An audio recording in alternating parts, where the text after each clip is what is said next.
These are my 15 favorite books of all time. Like a lot of these kind of rankings, they could change year after year, but a bulk of them would stay the same. I've chosen to only have one author for each of these entries because some of these series would bump the whole bottom half of the list right off because of how much I love the top series. I'm doing this mainly because I do have a Star Wars channel, but I have a number of other series over here that I like, behind there, boxed away out there. And so a part of why I'm doing this is I want to have the people who are subscribed to the channel, who are new to the channel, they can see what kind of things resonate with me, and maybe they would like to try out some of these. So even though I do have a Star Wars channel, I only have one Star Wars book so far in the honorable mentions. I imagine we will find some other ones that might creep up and get close to the top 15. Maybe some would even break the top 15. But at the moment, my very favorite Star Wars book, which would surprise some people, is the novelization for The Empire Strikes Back. The biggest reason why I think this is on my list is I love The Empire Strikes Back already, but this is the most value added, I believe, of all the Star Wars entries so far, because you get within the mind of both Luke and Darth Vader so well. It kind of defines the terms of the loss or the victory at the end with the whole confrontation there. I think you should read this. Even reading the last half of this just blew my mind. I did a video on it. You can see kind of why it meant a lot to me. This is my first honorable mention, and I have 5. Another one I would be remiss if I didn't mention is Hyperion by Dan Simmons. Now, I don't love the whole book. It's kind of like the Canticle of Leibowitz. They're telling their stories of what got them there, and I love the priest's tale. I love a few of these tales. Some of them didn't quite hit the same for me, but I think it was fantastic. Now, my third honorable mention is once I read Kenobi in the Star Wars universe, and I started out by not doing the published order, and I read maybe a dozen books, and Kenobi was one of them. And I thought, what else has John Jackson Miller done? And I really loved what he did with one of my very favorite movies of all time, Batman. And so he did an excellent sequel, or unofficial sequel, I guess, to that movie. And he's done this, and he did another one, but I'm yet to read that one yet. So I thought I'd mention that here because it's a Star Wars channel. People are familiar with John Jackson Miller. I think he did a great job with Batman. My fourth honorable mention would be Paul Anderson's The Broken Sword. A lot of people obviously love Tolkien, The Lord of the Rings, and near the same sort of era, this came out. It's fantasy, but not in the same vein as Tolkien. It's more in the vein. It's not a fairy tale or a Brothers Grimm or anything like that, but it has shapeshifters and creepy hags and a prophecy of this half elf. You know, these two half brothers who are raised very different. A prophecy that one day their paths will converge, and I think it's fantastic. Maybe some people would find it a little dry, but I think it's great. And the other one, my last honorable mention that I really wanted to add to the list, it is a fantasy series that is being written right now that I am heavily invested in, and I love the first book here, and I'm yet to read the second book because I want to sort of wait till more of them have been written. But I love The Will of the Many. I think it's been super hyped up, and I think it deserves that hype. So let's go into my top 15 books of all time. Now, if you see my shirt, that should give a clue at least to the author, and this already got mixed up. These number 15 to 11 here, but number 15 is Ubik. Now, Philip K. Dick, he writes in the world, or he wrote the world of like Blade Runner or Minority Report. There are precogs and all that sort of thing, people with different abilities that affect things. And this is very trippy. It does a lot with time. These are such short books that Philip K. Dick writes. This is my favorite one of his. It is Philip K. Dick might be the worst writer with the best ideas, and I think he is fantastic still with, despite maybe some of the issues I have with his writing. The next two, number 14 will be Animal Farm. A lot of people love 1984. My favorite of his is Animal Farm. As much as I do love 1984, I love Animal Farm even more. The next one is Of Mice and Men. I am just such a fan of this very short, touching literary classic with Lenny and what's the name of the other one? George, and of bullying, and it touches on a number of things that I read it occasionally. I'll pick it up and read it just in an afternoon, and it hits me every time, and it's really one of my favorites ever. My number 12 is Michael Moorcock's book 2 of the Elric series, and I actually haven't read all the Elric books, but number 2 is my favorite. This is very esoteric and weird. You know, this Elric character, if you're not familiar with him, has this sword that basically means to feed on the souls of those that it kills. And another series that will come up will feature a sword sort of like this that I'm sure was heavily inspired by Elric's sword, Stormbringer. This second one is so odd and esoteric. It has a journey to the future, a journey to the present, and a journey to the past. I love Michael Moorcock's Eternal Champion whole universe. I haven't read them all, but I love The Sailor on the Seas of Fate. That's my number 12. My number 11 is book 2 of Remembrance of Earth Past. I don't love the Netflix series of this, of the 3-body problem. This second book, though, if you can get through the first book, which isn't the greatest, but I think it's still compelling, this second book really made me look up into the night, and I'll always sort of view it differently. This is a Chinese author, Chinese science fiction. I think it's fantastic. I wish I could go into more, but I don't want to spoil really what it's about. The character work is definitely not featured here, but especially in book 2, it's like we go through these different eras of technological development to prepare for this impending thing that's about to happen, and I think it's just fantastic. So let's go into my top 10 of all time. Okay? So the next one that is on my list, and I have not finished this series yet, but I am one book away, and I have it just burning a hole in my shelf, is the Sun Eater series that just finished. It starts with it starts with the Empire. Is it the Empire? No, just Empire of Silence. I think this is one of the great science fiction series of the last 30 years or so, and it's just finished, and they might be a little bit bloated, but there's so much information. I think there's a lot of heart. There's a lot of impact. It's fantastic. So that's my number 10.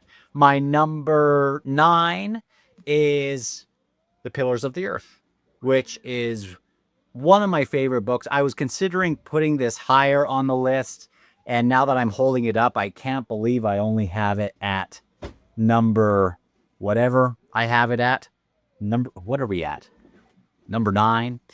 Fantastic, interweaving these different POVs, and it's all about the building of a cathedral. And this is book one of his Kingsbridge saga, and I love the Kingsbridge saga, and starting with the Pillars of the Earth. Number 8 is one that I recently read. It is Flowers for Algernon. It is a classic. This is a classic of the last 50 years, 60 years, I think. It might have been in the 50s that this even came out. A severely mentally handicapped individual, can't read. He is selected to go through these tests to improve his cognition rapidly, and it is one of the most touching books I've ever read. It's definitely a character study. We experience it through his own writing, his journal entries for the most part, and we can see how he's so lovable, and actually as he gets smarter and things, his personality changes, and some of the shortcomings of a high IQ are things that he experiences here. And there's more to life than just being very, very smart, even though it's a great tool if you have it. So that is my number 8 book of all time. My number 7 book is a big one. It is The Count of Monte Cristo. I don't really like any of the screen adaptations, but I love this one. If you can get through, some people might find it boring. He spends about 200 pages in a jail cell, but if you like rich dialogue there, and then maybe the greatest revenge story of all time, I think the book is fantastic. And every so often, actually, I can't say every so often, I've only read it a couple times. Okay. Staying in the literary world, my number 6 is Frankenstein. Frankenstein is one of my very favorite characters of all time. Him and Data from The Next Generation are my top 2 favorite characters of all time, and they have a similar sort of, they're very different, but human, but not quite human, trying to figure out some things here. If I could write half as decently as I wanted, I would try to make a true Frankenstein sort of sequel or something, but we always just have the classic, and people try to make great screen adaptations, and there are things to like about them, but you don't know Frankenstein until you've read Mary Shelley's Frankenstein. My number 5 in my top 5 books of all time, my number 4 is also a literary book. It is Bram Stoker's Dracula. One of my favorite books of all time. I really don't like the screen adaptations to this one, because just on a visual medium, it gets a little too much for me. But there's something about this. There are moments, he'll be climbing on the wall early on in this book, and it still gives me chills every time I read it. I'm due for another reread of this one. Really love it. Really love it. Now, my number 4 is one. Oh, and I should also say I have a ton of copies. Like I collect different editions when I see these at the dollar store and things like that. So I have 5 or 6 different ones here. Another one that I have a lot is my number 4, and this is one of my favorite books. I have a lot of editions for that one as well. I'll bring them over. And this is my favorite classic, core classic sci-fi of the 70s and stuff. And that is Arthur C. Clarke's Rendezvous with Rama. This is maybe the book that more than anything else really got me obsessed with classic sci-fi. The characters don't stand out. A lot of people would find it maybe boring because the plot doesn't necessarily end with a bang, and it's not like there's a character arc, but there's something about the mystery of just pushing a little bit further. Uh, if you need a little pitch of what it's about, there's this object floating through the solar system, massive object, and there's going to be a movie eventually. Uh, and they want to see what it is. It doesn't seem natural. It's going through like a spinning like a like a football or something like that. And so it's an expedition to land on it and to go inside and to see what's up. And it is just this edition has a couple images here. It's going to be a movie and I can't wait. I love this book. There's just something about it. There's something about the discovery of it. I could just sit in a quiet, dark room and slowly read it. And this is my comfort food journey sort of read where I just transport myself as if I am there with those people. And it's not that it gets overly exciting or scary or weird, or it's just I don't know. I get transported there more than anything else. And I love Arthur C. Clarke, and he's a little bit boring and bland compared to some of these books behind me, but I just love Arthur C. Clarke. My top three. My top three. This one won't be for everyone.